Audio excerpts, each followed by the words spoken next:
दोस्तों, आज के इस वीडियो में बात करेंगे आखिर भूमि सर्वे को क्यों टाल दिया गया।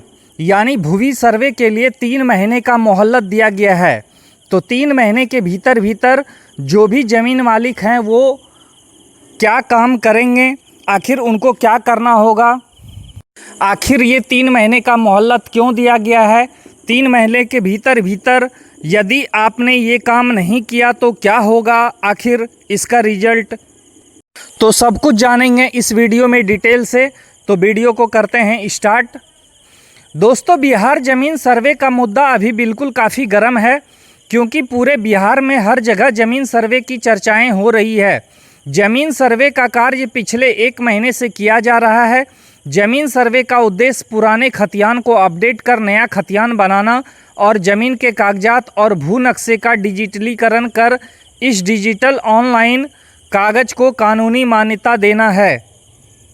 तो सरकार के द्वारा एक बहुत बड़ी पहल की गई है, जो कि बिहार ज़मीन सर्वे के रूप में कार्य चालू है, ताकि ज़मीन विवाद का हो सके खात्मा।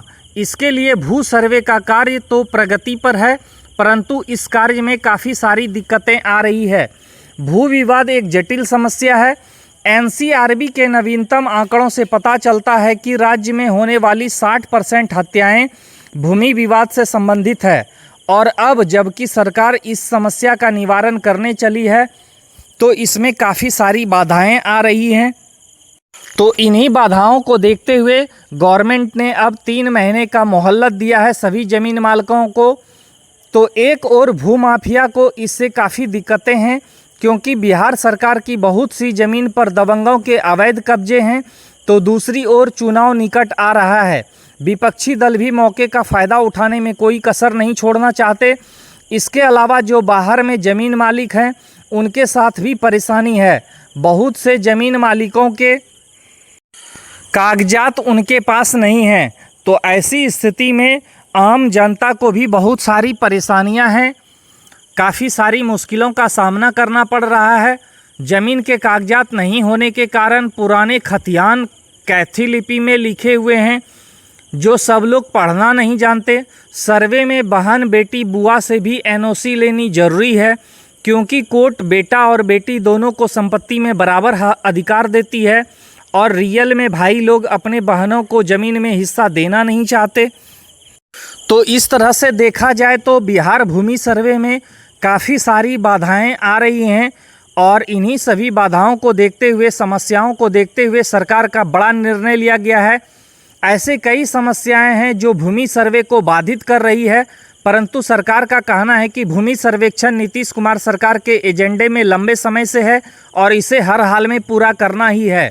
तो फिलहाल सरकार के द्वारा सभी ज़मीन मालिक को 3 महीने का मोहलत दिया गया है। जिन ज़मीन मालिकों को ज़मीन कागजात नहीं है वो अपना ज़मीन का कागज़ ऊपर कर लें। तो ये 3 महीने सभी ज़मीन मालिकों के लिए बहुत अहम होने वाले हैं। इन 3 महीनों में आपको पूरी तरह प्रिपेयर हो जाना है, ज़मीन का कागजात पूरी तरह निकलवा लें। सरकार ने इसके लिए एक नई सुविधाएं भी प्रदान की है। अब कोई भी ज़मीन मालिक मात्र 10 रुपये में ऑनलाइन किसी भी कैफ़े से खतियान निकलवा सकती हैं। सरकार भूमि मालिकों को भी भूमि के स्वामित्व के संबंध में स्वघोषणा प्रपत्र प्रस्तुत करने के लिए और 3 महीने का समय दे रही है। तो ऐसे में बड़ा सवाल ये उठता है कि क्या 3 महीने पर्याप्त हैं?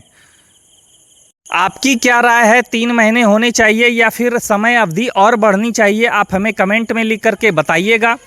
3 महीने के अंदर जिन ज़मीन मालिकों का ज़मीन खुद के नाम खतियान है या कवाला रजिस्ट्री है, वे प्रपत्र 2 फॉर्म भरकर अपने कानूनगो कर्मचारी को दे दें। जिनके नाम खुद ज़मीन नहीं है, उनके बाप दादा परदादा आदि के नाम ज़मीन है, तो प्रपत्र 3 फॉर्म भरकर जमा दें। वंशावली की कोई ज़रूरत अब नहीं है, केवल भाइयों में ज़मीन बंटवारे का पंचनामा की फ़ोटोकॉपी साथ में देनी है। वंशावली के लिए आप प्रपत्र 3 में ऑप्शन रहता है, उसमें आपको केवल दर्शा देना है कि कौन कौन फरीक है। इतना ही नहीं, बहन बेटी बुआ का एनओसी अनिवार्य है। सरकार इसके लिए आपको 3 महीने का समय दे रही है। 3 महीने कम नहीं होते। यदि आप 3 महीने के अंदर ये काम नहीं कराते हैं तो सरकार के कर्मचारी के द्वारा नया खतियान जारी कर दिया जाएगा। इसमें जो भी जीवित आदमी के नाम से खतियान होगा या जीवित ज़मीन मालिक ज़मीन का कागजात देंगे तो उनके नाम से नया खतियान जो है तैयार कर दिया जाएगा, यानी ऑटोमेटिक खतियान जारी कर दिया जाएगा। परंतु जिनके पूर्वजों के नाम ज़मीन है और वे प्रपत्र 3 भरकर नहीं देंगे, साथ में ज़मीन बंटवारा का पंचनामा नहीं देंगे, बहन बेटी बुआ का एनओसी नहीं दिया जाएगा, तो उस ज़मीन का नया खतियान जीवित हिस्सेदार के नाम संयुक्त खतियान ऑटोमेटिक जारी कर दिया जाएगा। तो ये अब मुख्यमंत्री नीतीश कुमार के द्वारा जो है स्पष्ट कर दिया गया है, यानी सरकार का दिशा निर्देश बिल्कुल साफ है। तो जितने भी रैयत हैं यानी ज़मीन मालिक हैं उन्हें 3 महीना के अंदर हर हाल में अपना काम कराना होगा। भूमि सुधार मंत्री दिलीप जायसवाल ने कहा है कि अब जब सर्वे की शुरुआत हो चुकी है तो 62% लोगों के पास कागजात हैं, 38% लोगों के पास वंशावली की ज़रूरत है, खतियान की ज़रूरत है और आपस में बंटवारे की ज़रूरत है। उन लोगों को थोड़ा सा कागजात ढूंढने में, कागजात निकालने में परेशानी हो रही है।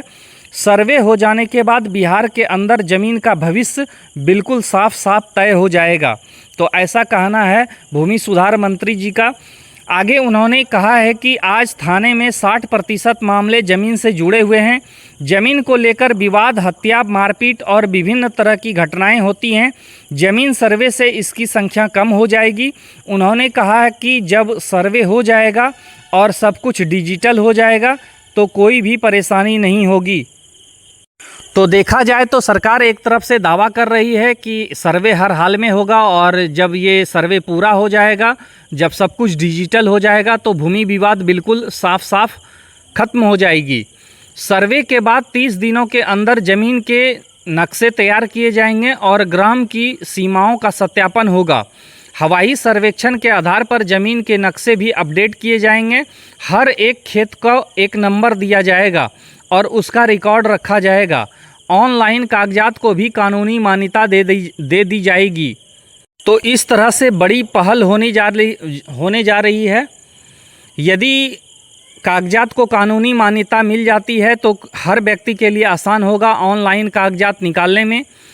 तो अच्छा मौका है सभी ज़मीन मालिकों के लिए, सब कुछ डिजिटल होने के पहले अपने ज़मीन का अपने नाम से खतियान बनवा लें। बाकी जो लोग बिहार सरकार की ज़मीन गैर मजरूआ आम पर अवैध कब्जे किए हुए हैं उन्हें सरकार तत्काल तो नहीं हटाएगी, परंतु डिजिटल कागजात और नक्शे के द्वारा सब कुछ स्पष्ट दिखाई देगा। आगे सरकार की मंशा यह भी है कि जो बिहार सरकार की ज़मीनें हैं, जो लोग दबंग लोग कब्जे किए हुए हैं अवैध रूप से, उन सरकारी ज़मीन को निकाला जाए और भूमिहीन गरीबों में बांटा जाए, और नहीं तो फिर वहाँ पर कोई प्रोजेक्ट, कोई कंपनी लगाया जाए। जो ज़मीन बिहार सरकार की है वो बिहार सरकार की ही रहेगी और जो गैर मजरूआ खास ज़मीन है जिस व्यक्ति विशेष का है उसी का रहेगा। तो इस तरह ज़मीन सर्वे हो जाने पर दूध का दूध और पानी का पानी हो जाएगा, जिससे काफ़ी हद तक ज़मीन विवाद का समाधान निकल जाएगा। ऐसे में आपकी क्या राय है हमें कमेंट में ज़रूर लिखें। यदि आप हमारे चैनल पे नए हैं तो सब्सक्राइब ज़रूर कर लें। धन्यवाद।